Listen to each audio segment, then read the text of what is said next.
LLMs themselves may be amazing, right? But as creators that are building on top of these tools, we have a lot of work to do to really understand where the ceiling is and to just craft better user experiences that people can be delighted by consistently, regularly, right? Just like the other sort of rules-based software that we create. 100% polite is what you're after there. This is Deployed, the AI Product Podcast, and I'm your host, Ian Cairns, co-founder and CEO of FreePlay. Hey everyone, welcome back to Deployed. I'm fortunate today to talk with Nick Francis, who is CEO and co-founder of Help Scout, and Luis Morales, who's VP of Engineering at Help Scout. They have been on a journey in the past couple of years. The business has been around for 13 years. They serve 12,000 customers globally.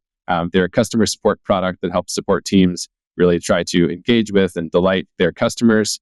And they've gone through this shift from, in their words, not being an AI native company to even completely rebooting their business model when they're already operating at scale, totally changing their pricing to account for a very different future where AI is now a central part of their product. So you're going to get to hear from Nick talking about, as a CEO and founder, what's it been like to go through that pivot and that journey of building conviction to really make a huge investment and change in response to generative AI in large part. And then get to hear from Luis a lot about how they have built their team, shifted a team that had not been working in AI products traditionally to be really effective in this space, and some of the things that they've done to build great AI products. So with that, we'll jump in and hear more from Nick and Luis. Thanks for listening. Hey, everybody. I'm excited to welcome Nick and Luis to the show. I've gotten to know these guys pretty well over the past year and a half, and they've been digging deep in what it looks like to transition a business and build out an AI team. So lots to hear about today. I'm going to let them introduce themselves and tell you more what they're up to. Maybe Nick, can you go first? Just give us a quick intro, who you are. We'll do the same with Luis, and then we can talk more about what's Help Scout and what's going on in your world. Yeah, my name is Nick Francis. I co-founded a company called Help Scout 13 years ago, almost 14 now. Awesome. And we've made a customer support platform. Our mission is to empower businesses to delight more customers. So we work with mostly small and mid-sized businesses who are really invested in a customer-centric culture and delivering the best possible experience. And so we try to build a platform that sort of breaks down the wall between the business and the customer and makes that process as seamless as possible. Yeah. And for people that are new to Help Scout, maybe I was surprised when I first learned about the scale of your business, but been around for a while. Give us a sense about who are your customers? How big are you guys today? A little bit more detail. Yeah, there. we have curious. Yeah, we have 12,000 customers worldwide. Like I said, we've been around for a while. This is a massive market. And the space that we wanted to occupy was really that small, mid-sized business, the customer-centric business. We looked at the customer support space when we entered, and it's still a lot like that today, in that everybody seems to look at customer support as a cost center, and we actually think it's a big growth driver. We think customers are your most effective marketing. And so to build a platform that's all built around those values, which are really small business values, we felt that was a differentiating feature and something that continues to kind of set Help Scout apart today. But we do have many, many, many teams all over the world that rely on our platform to deliver a great experience to customers. Awesome. And Luis, we let you go before we dig in too deep the rest of the conversation.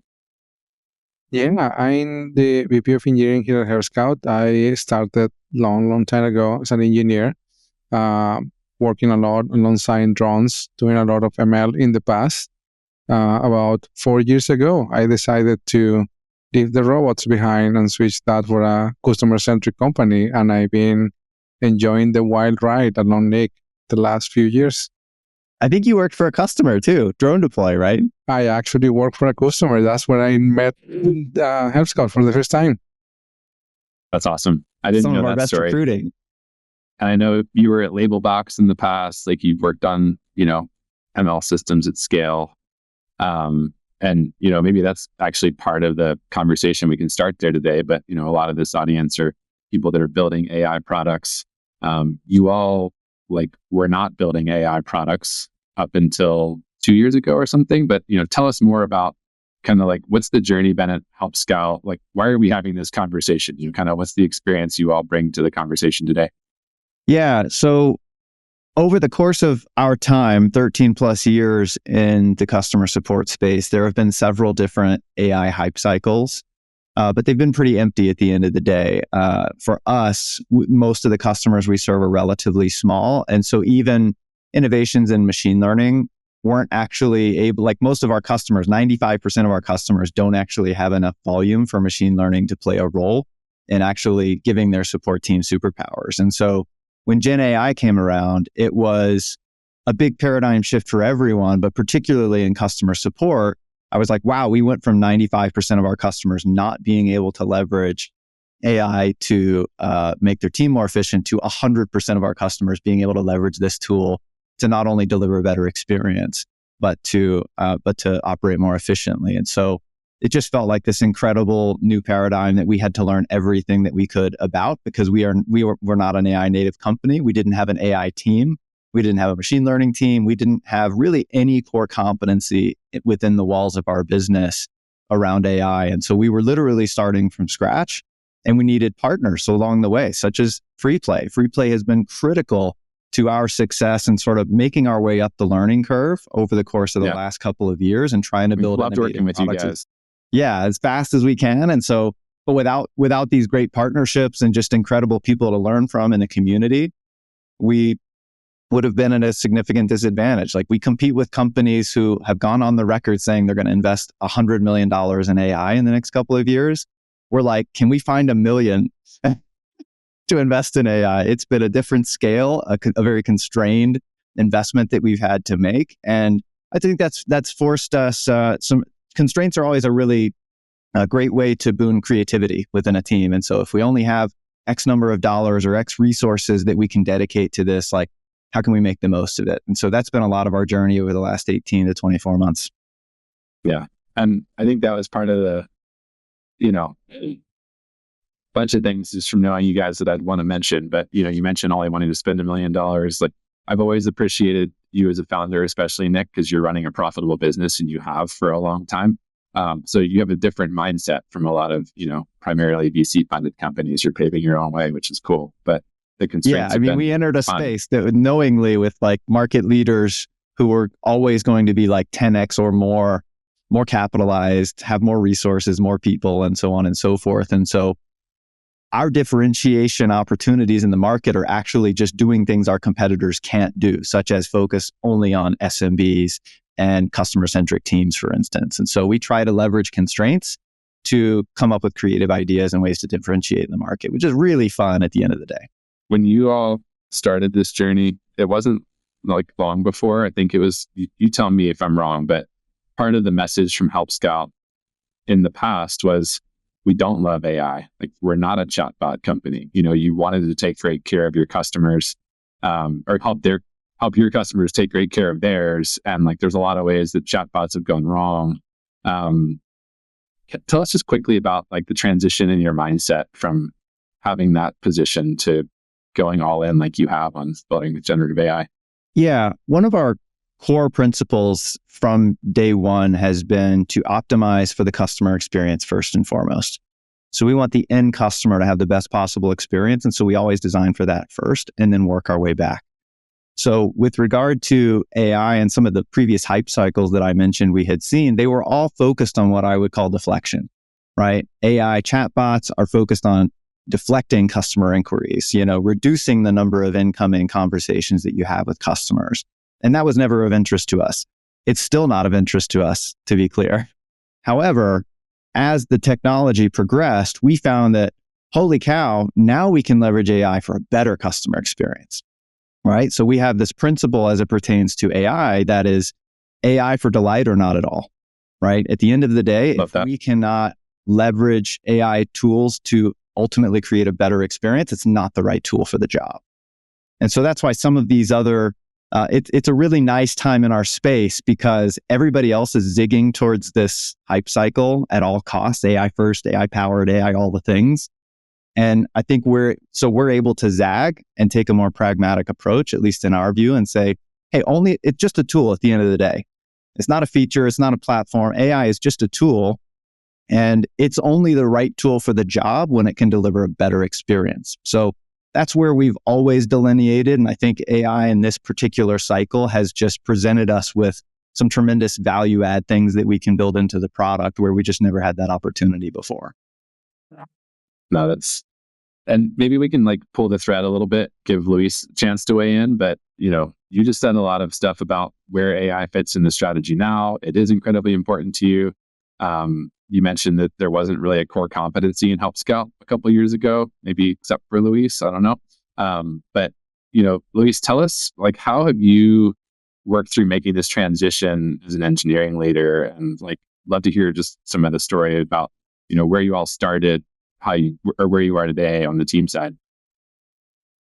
I think the transition for us was relatively easy because we have an incredibly curious team. And I always been a big fan of just get into the Thunderdome. We'll close the door behind you and you'll figure it out. And I think the team embraced that a lot in which we understood that this is like a new realm. There's like a lot of information about LLMs, but not a lot of people actually know how to work with them. So we kind of went in thinking of, let's just make mistakes along the way and learn as much as we can within the constraints that we have. And I think having a very data-driven team and embracing that, let's just learn along the way with the mistakes that we're making, was a great way to train the team in how these things work. They were just constantly using it as much as we can to learn how that works. And I'm seeing all of the possibilities that we have with the data and the things that we could do for our customers with that regard, and just seeing the response of the customers every time we delighted everyone. Our engineers were like, how can we make that more common to our customer? How can we delight them more using AI? So I think that was just like the magic that we have. Like, didn't delve into that challenge head first and just kept going at it until we got to where we are today. Luis, do you remember the working group that we started? So we basically put together a working group of people who were incredibly curious about these tools. And I think we said for 4 to 6 weeks, just go at it, like build whatever you want. We ended up prototyping 7 different products, 7 different things. And I still look back on that as a big shift for us in terms of understanding what was possible and starting to wave this magic wand that we call LLMs and be like, holy cow, this really does feel like magic at the end of the day. We now know it's far from it, but it really did feel like this incredible new tool that we could build these user experiences on that we just never thought were possible when we first founded the company. And I think that working group was really the catalyst for us to dive in head first. I mean, I love what you're saying. We're still doing some of that where we get like snippets of ideas, like small things where LLMs could help customers. And we just try that internally. And we're still following that. Let's learn by making mistakes. And we implement a bunch of stuff that is like, nope, this is not going to work. And we just keep going at it until we find like the right thing that would work. Yeah. What you guys said about curious people, I think we've seen it over and over again in the past couple of years. Like, most people weren't building with LLMs more than 2 years ago, basically from today. It was all post ChatGPT hype for the most part. And like, there's so many teams that I think, like you all, have made a successful shift just by really digging in. I think we'll get into it. We'll talk more about, some of what you all have built. I want to get there.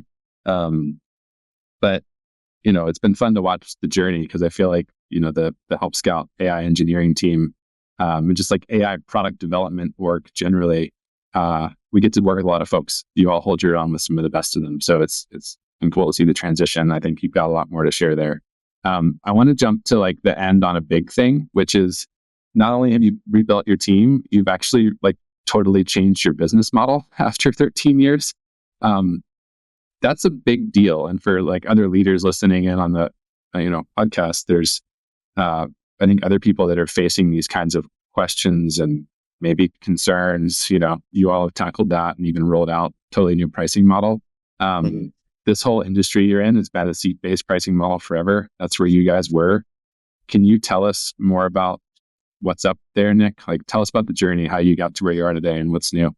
Yeah. So believe it or not, when we founded the company, we didn't necessarily feel like the per seat model was the right business model, to be honest with you. Like, I remember being back in Techstars in 2011 and talking with people in the program at the time and being like, no, I don't think we're going to go per seat. And we got some really great advice at that time, which was, hey, be careful in which ways you want to disrupt the status quo and reinvent the wheel.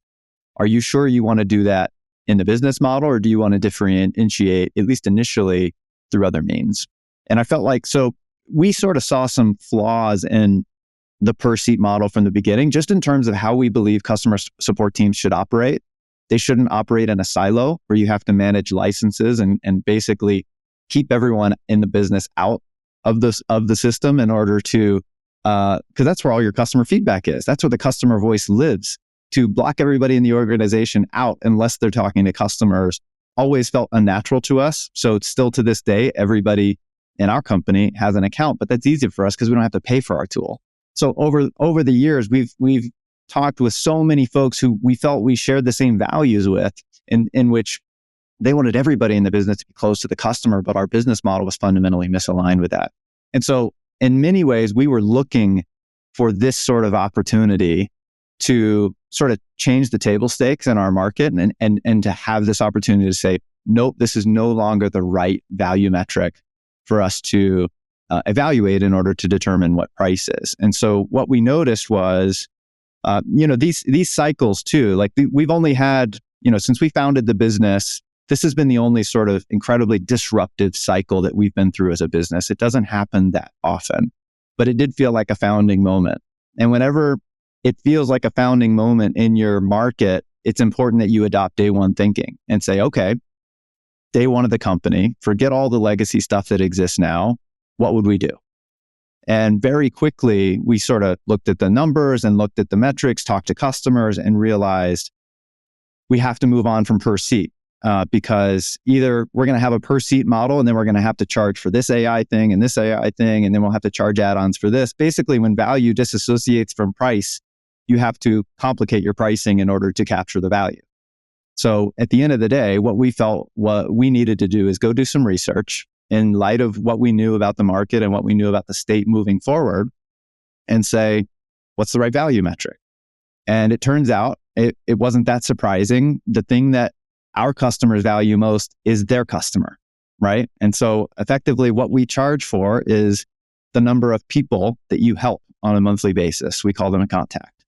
And by way of so tightly coupling price with value, by tightly coupling, your relationship with the customer to the price that you pay, it unlocked so much for us in terms of now AI is fully native in our product. You don't have to pay for it. You don't have to worry about it. All of our AI features are on our free plan, in addition to unlimited seats on every single plan. So that's just enabled us to sort of embrace our values fully and say, hey, we believe as a company, in order to offer the best customer experience, everyone should have access to the customer voice. That should be democratized within the company. Help Scout should be considered a system of record. And that customer voice and feedback should actually influence decisions throughout the business. And in order to do that, folks need to have a seat at the table. And so by way of being able to just align those things, it's been a really difficult process, but it's felt incredibly energizing. So the moment we shipped it, which was just about a month ago, quietly, we sort of shipped it. This is the first time I'm really talking about it. I sent a note to the team and said, this is day one, right? And so almost 14 years into a business, being able to think about it like this is day one of the company, it really gave everybody freedom to think about the future in a different way. And so it re-energized everybody. And at the end of the day, I think it's going to resonate with customers. The early data is good, but SaaS is a marathon. And so we're really not going to know if this is working for probably 18 to 24 months. Yeah. I mean, I think there's a lot of things that I want to touch on what you just said. high level, the pivot to align the business model with what your customers value. Like this is one of, if I'm going to do the bull case for how ChatGPT beats Google search, right? Which like verdict's still out, but Yeah. just simply on the business model side, we're watching like the attention economy. There's a negative backlash to ad funded businesses. I lived some of this when we were at Twitter. There's now this subscription model. People can just start from scratch on how do they want information and pay for it with their dollars instead of their, attention. And right. like, or their personal information, right? Like Right. ad supported companies have always had this incentive problem, right? Who's the customer? And like you all are doing the equivalent of that. The fact that you have a free product where there's unlimited seats and AI usage is free. Like I'm excited to see what happens for you all. Feels like that's pretty disruptive in this ecosystem. It feels that way. And we talked about how we have a bunch of competitors who have way more resources and in many cases, way more revenue than us. And so another aspect of this for us that I think is really interesting is when you're actually living an innovator's dilemma. If we have any Clay Christensen fans in the audience, when you're kind of in the movie now, living an innovator's dilemma, it's interesting to think about, well, what are the incumbents disadvantaged by in this cycle? Like, what is it going to be nearly impossible for them to do? And we looked at per seat and we said, well, we know there's 15 to 20% slack in the per seat business model, meaning there's 15 to 20% of the users that are being paid for that are not using the product. So what if we actually took the big risk and step that nobody else can take in our market and said, we're going to clean up that slack and we're going to realign price with value. And we're going to take that risk and try to differentiate that way. So even though we have a fraction of the resources our competitors do, you can still find ways to be differentiated in ways that they actually cannot replicate. Yeah. Tell me maybe like dwell on this a little bit longer and then we'll transition a bit more into like the what are you building side. But how did you gain the confidence to do this? It feels extremely stressful to me as a leader to think about, making that leap and just going all in like you have, just shifting the whole business model. For people that are listening, like whatever you're willing to share, I'm sure some of it maybe you don't want to talk about, but what did you actually do research-wise, tactically to gain confidence to make the kind of shift you have? Yeah, so it took just a little over a year for us to run this process. And I wrote the closest thing that I'll write to like a manifesto that was sort of an internal memo that was, this is our AI strategy, right? And I think it had 3 different phases that we wanted to execute on. And the third was actually shifting the business model. And so we informed the company a year in advance that we were going to do this. And we also informed the board and all of our other stakeholders. And I'll tell you, I had tremendous friction at every level throughout the process. And that's healthy friction. I appreciate it. I'm grateful for it. But what we did was just kind of take it day by day. We hired a firm who did some incredible work. Their name is Monovate. Couldn't recommend them more to do the pricing research. So they did a bunch of market research. That's like a 3-4 month project. You end up building model after model after model to try to analyze. The cool thing is we had 13 years of history. So we could actually simulate the business model on our current customer base to understand the edges a bit. And so we had an extraordinary understanding of what was going to happen and the risks we were going to have to take on so that we could present that back to our stakeholders. The reason I had so much confidence in this, not only was it just a clear day one mindset, this is absolutely what we would do if we were founding the company today, but it was also that over the years, I think, product market fit is something that oscillates for any business, right? It's not something that you achieve. It's not binary necessarily. It's not something you achieve. You can lose it very fast. And so we felt product market fit and the momentum that just sort of carries the company on what feels like sort of an unnatural growth path. We felt that sort of momentum, and we've also felt the lack of that momentum before. And if I were to delineate what I find to be the difference between like really strong product market fit and lessening product market fit, even when you have a great product that people love, because our NPS has always been great, but our product market fit has not always been there. Those two things are not always in close correlation. And the delta there is differentiation in the market, right? So when we were in our first 5 years as a business and we just rode this incredible wave, it was because we had clear differentiators in the market. And over time, our competitors sort of weaned away at those differentiators. They got better and better and better. New people entered the market who are also really good at the core competencies that we came into the market with. And what I realized in hindsight is that differentiation was really absolutely critical to us achieving product market fit. A great product was not good enough. You have to have a great product, and you have to have great operational execution, and you have to have clear objective differentiators in the market. And it's that latter piece that I felt fell away from us, and we didn't act fast enough. And so with that learning in mind, I was able to say, look, whatever it takes, I will bet the whole business on us establishing a more differentiated position moving forward. And so that was the risk. At the time, we just felt like we had to take. And I still feel that way.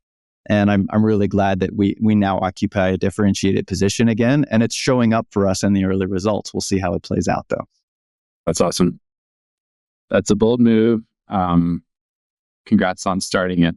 I'm sure there's a lot of learning ahead, but that's cool. Thanks for sharing.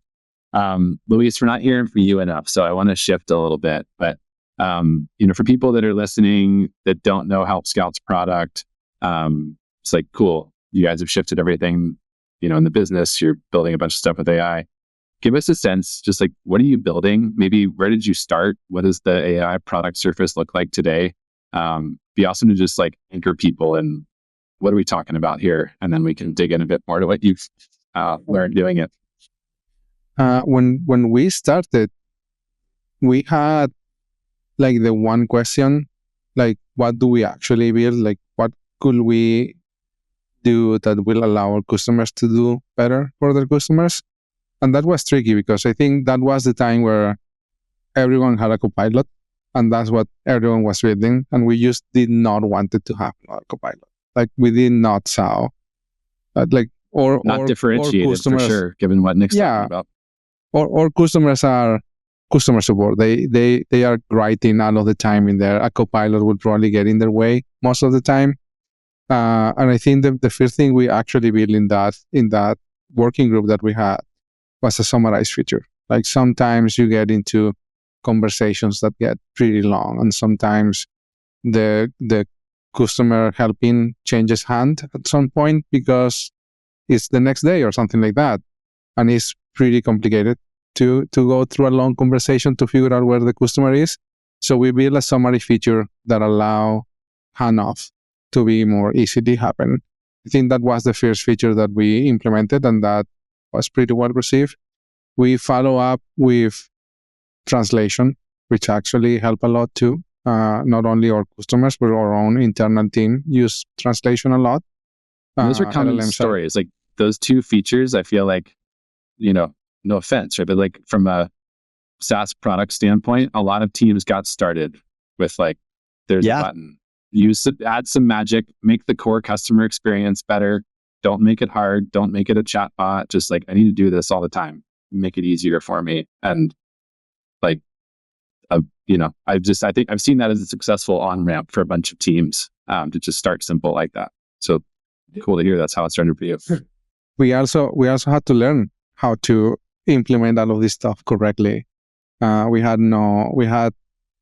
that we have one engineer that's always been like very AI savvy, and he was the one that was always pushing towards that. So there were some people that were comfortable with prompt engineering. There were others that were just like getting started with that.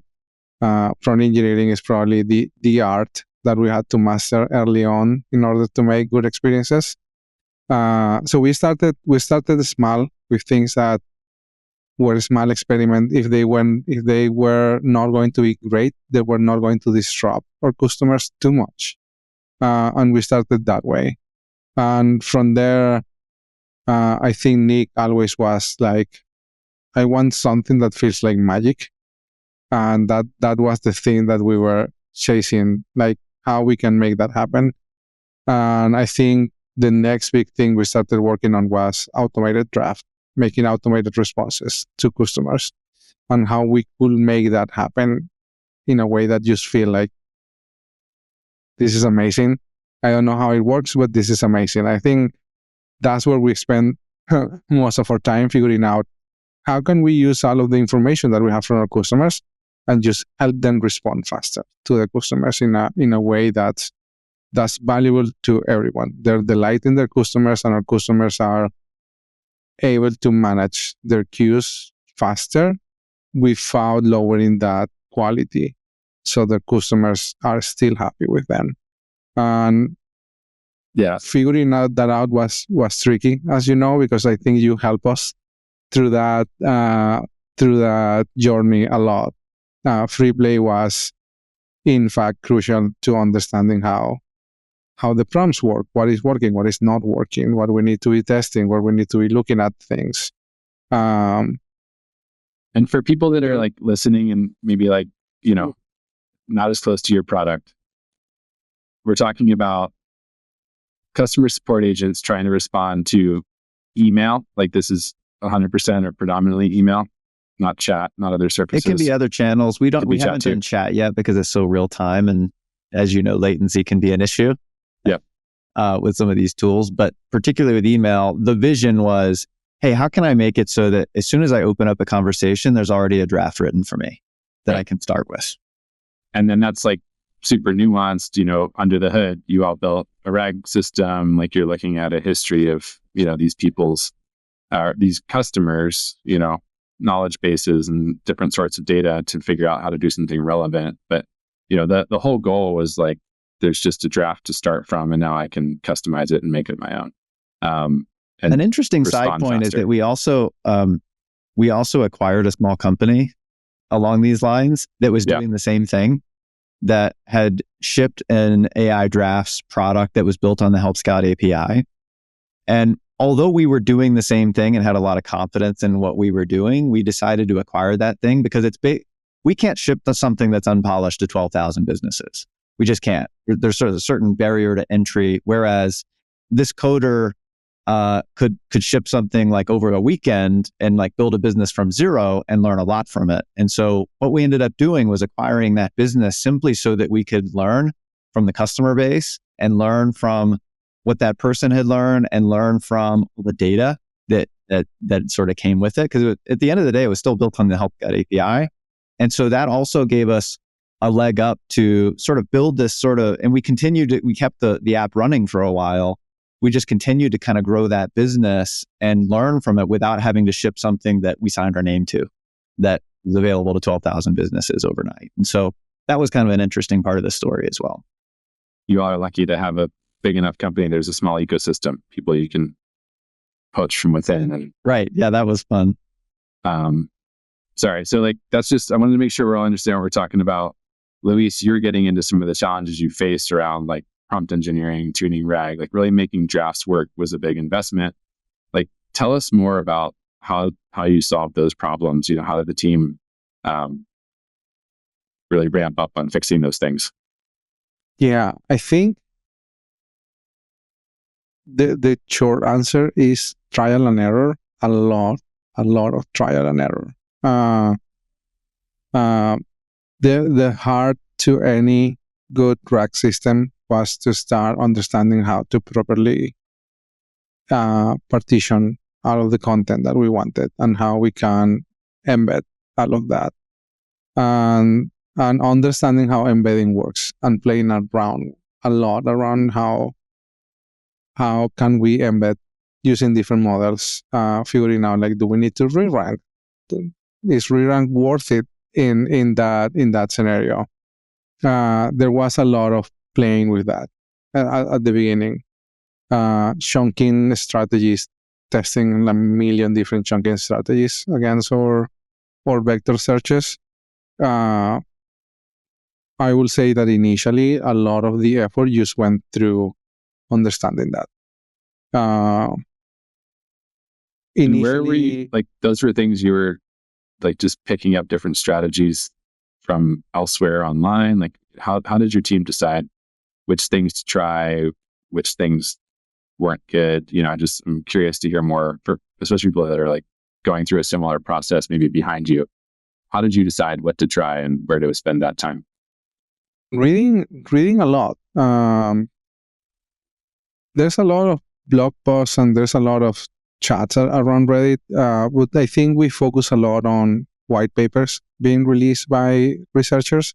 And I think that was our primary source of where we need to start testing and validating things. Yep. And then just running a lot of internal tests with the data that we have, because I think the data that you have will mark the path that you need to follow for a good RAG pipeline. Not everyone has the same type of data. Not all of the data can be chunked in the same way or embed in the same way. And I think that's important. If you're like using files, PDF, depending on the format of that, you're probably going to be chunking differently. So we did a lot of that, figuring out with our data how we had to do that. We tested raw data, we tested data with format, we tested data that was clean out and was just raw text. We chunked by token size, we chunked by text size, we chunked by wording, we chunked by how much overlap you want in your chunks. I think that was probably the first 6 months was just playing around with that until we figured out what worked best. And the reason why we identify what worked best is because we were using free play and we were going through that data all of the time. I think not having to build our own platform around observability, that gave us enough time to focus on the product and not in how we were going to be getting there. We love hearing that. Glad it's been able to make an impact for you. You hit on something in there that I think is relevant for a lot of teams, and I'm curious to hear your reflections on it. Like, if you've been doing, let's call it traditional software engineering, right? Non-ML web app development like you've been doing for years, there wasn't this cycle of experimentation. You just described trying a bunch of different tactics, reading, research papers, 6 months of experimentation. How has that mode of building, where has it been hard? Where has it been good? I'm just kind of curious to hear you talk about how you've integrated this different mindset of constant experimentation into a software team that's already well established. Initially, it was hard because the engineers were not used to that. They wanted to do their research and their discovery, and once they were done with that, they just wanted to go and implement it, and everything was going to go following the plan. The non-deterministic nature of LLMs means that that's not going to happen at any time. So I will say that it took us a good 4 to 6 months until the engineers were like, all right, it is what it is. We'll figure it out along the way. And they shifted from preparing ahead of time to let's just have as much data as we can, and we'll just see along the way if the things that we're doing are correct or not.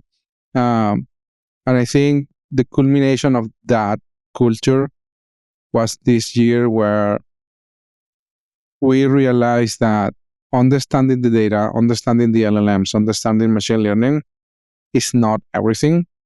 We really need to understand the context of the things that we're doing. When you're trying to inform the LLM to make a specific task as best as it can, you need to understand the task. You need to understand what you're doing so that the prompts are good and all of the things that you're doing through that RAG pipeline are the correct ones. And the engineers, as much as they are in the product, we dog food Help Scout a lot, and everyone in the company knows and uses Help Scout, even if it's a little bit. Understanding our customers is a whole different picture. They do not have time to just understand all of the different things that 12,000 customers do. So we look on the inside, and we have an excellent customer team that uses Help Scout, and they help all of our customers all of the time.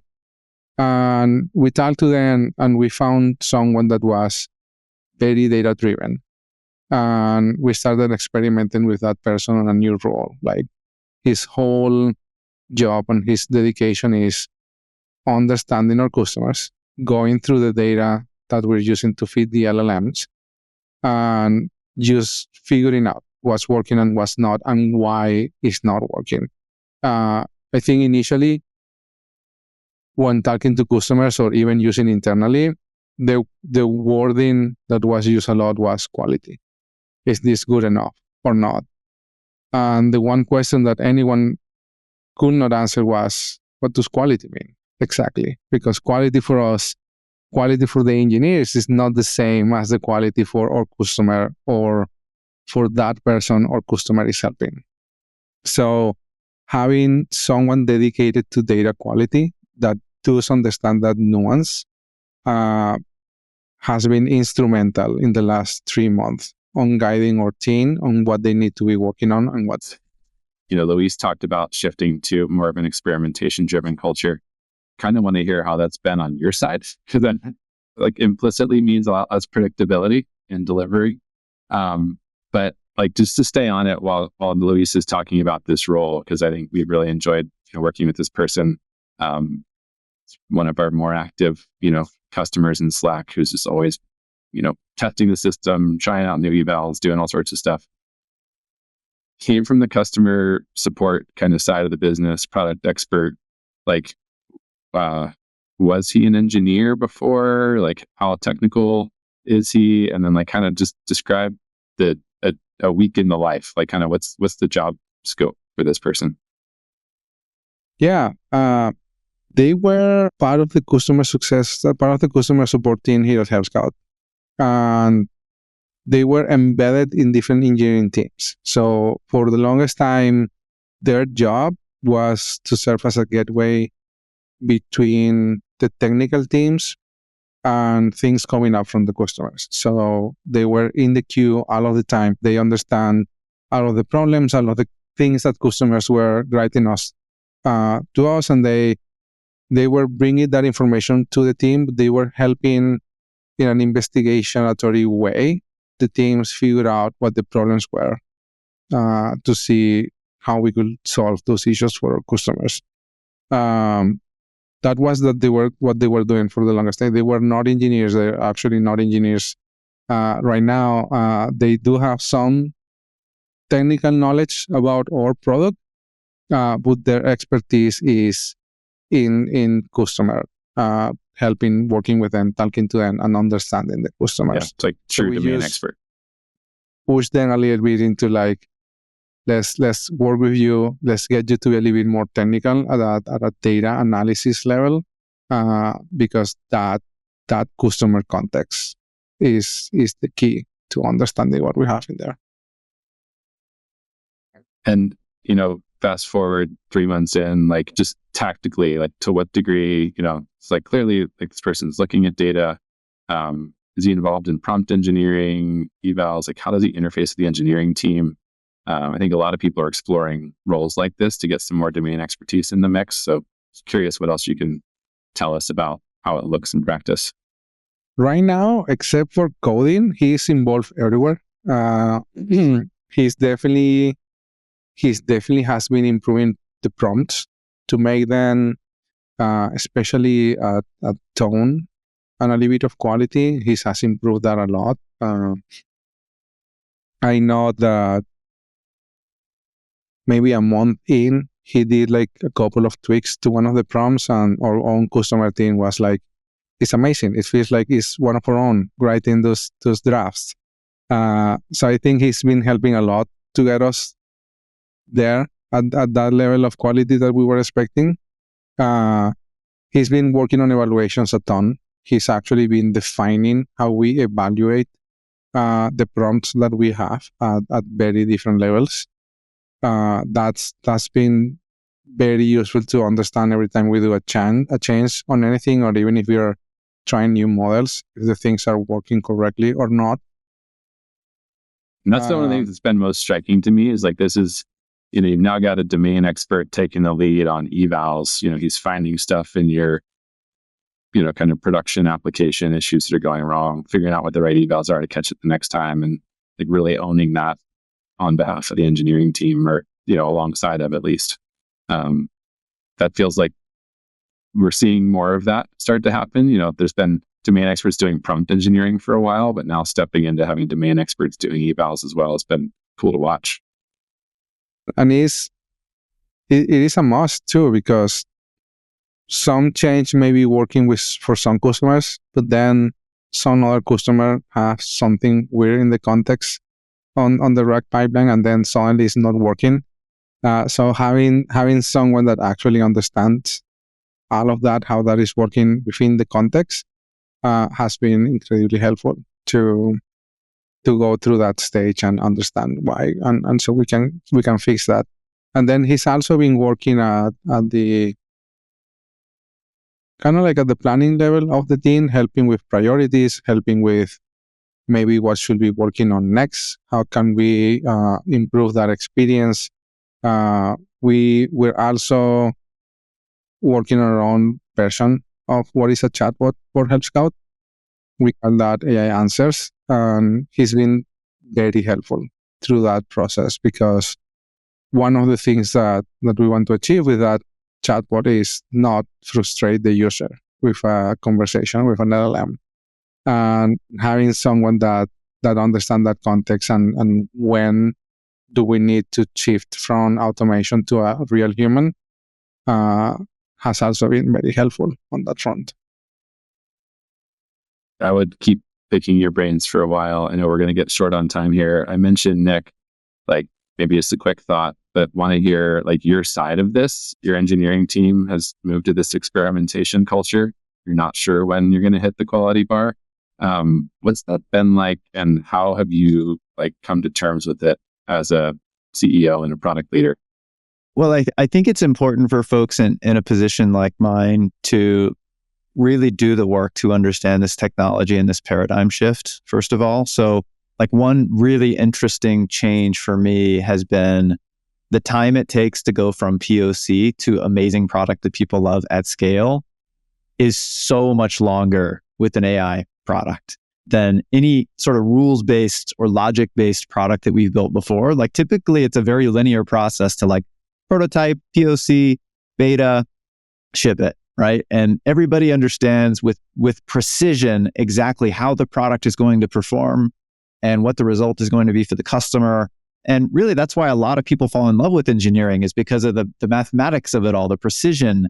And when you understand that paradigm is completely trashed in the world of Gen AI, then you do have to reset your expectations a bit. And so, thanks to thought leaders like yourselves and a lot of other folks in the community, I felt like when I dove into that work to understand this paradigm a little bit, I became much more willing to tolerate danger in shipping these sorts of products. And I ultimately think that that's what's required is we now have this phrase that we use a lot in the experience org, which is ship when it's dangerous.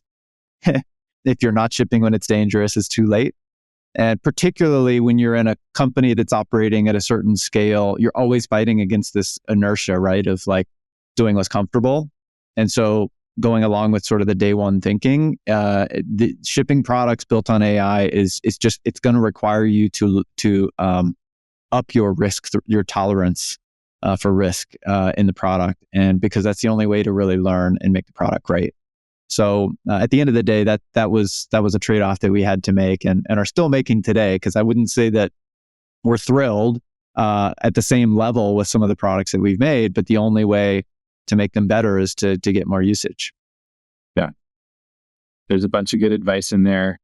Any other parting thoughts before we leave? So just if you think about the next 2 years for other leaders in your shoes, anything else you'd want to say to them? I'm really excited. I think that we're just scratching the surface. And I think that, our customers, the market more generally, I understand why the hype cycle has sort of, it's kind of moved downwards in the last 6 to 8 months. Like a lot of customers have tried these tools. I think we as purveyors of software have overpromised and underdelivered as it pertains to a lot of the products built on these tools.